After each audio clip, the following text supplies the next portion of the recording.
ഈശോയിൽ ഏറെ സ്നേഹമുള്ളവരെ, വിശുദ്ധ ഫൗസ്റ്റീനയുടെ ജീവിതത്തിലെ ഒരു രംഗം. ഒരിക്കൽ അവരുടെ വണ്ടിയിൽ മാമോദീസയ്ക്ക് കൊണ്ടുപോകുന്ന ഒരു കുഞ്ഞിനെയും അമ്മയെയും കയറ്റാൻ ഇടയായി. ദേവാലയത്തിലെത്തി കുഞ്ഞിനെ ഫൗസ്റ്റീനയുടെ കയ്യിൽ ഏൽപ്പിച്ചിട്ടാണ് ആ സ്ത്രീ വണ്ടിയിൽ നിന്ന് കൈപിടിച്ച് ഇറങ്ങിയത്.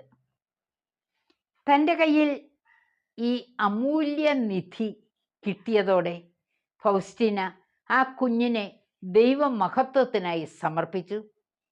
ആ ചെറിയ സമയം ആ കുഞ്ഞ് മഹത്വം പ്രാപിക്കുന്ന, ദൈവത്തെ മഹത്വപ്പെടുത്തുന്ന, അങ്ങനെ ദൈവത്താൽ തെരഞ്ഞെടുക്കപ്പെട്ട ഒരു മകനായി വളരണമേ എന്നുള്ള തീഷ്ണമായ പ്രാർത്ഥന. പെട്ടെന്ന് തന്നെ ദൈവിക ചൈതന്യം ആ കുഞ്ഞിലും ഒപ്പം ഫൗസ്റ്റീനയിലും നിറയുന്ന ഒരനുഭവം ആത്മാവിൽ അനുഭവപ്പെട്ടു. കുഞ്ഞിനെ തിരികെ കൊടുത്തു.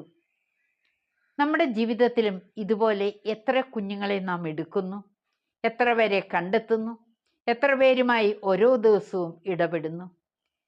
ആർക്കെങ്കിലും വേണ്ടി നാം പ്രാർത്ഥിക്കാറുണ്ടോ? പ്രഭാഷകൻ 2:8 പറയുന്നു, കർത്താവിൻ്റെ ഭക്തരെ അവിടുത്തെ ആശ്രയിക്കുവിൻ, പ്രതിഫലം ലഭിക്കാതിരിക്കുകയില്ല. നാം എപ്പോഴും ദൈവത്തിന് നമ്മെയും ചുറ്റുമുള്ളവരെയും സമർപ്പിക്കുമ്പോൾ ദൈവം അത് ഏറ്റെടുത്തുകൊണ്ട് പ്രതിഫലം നമുക്ക് നമ്മുടെ ആത്മീയ ജീവിതത്തിൽ സമ്മാനിക്കുന്നു.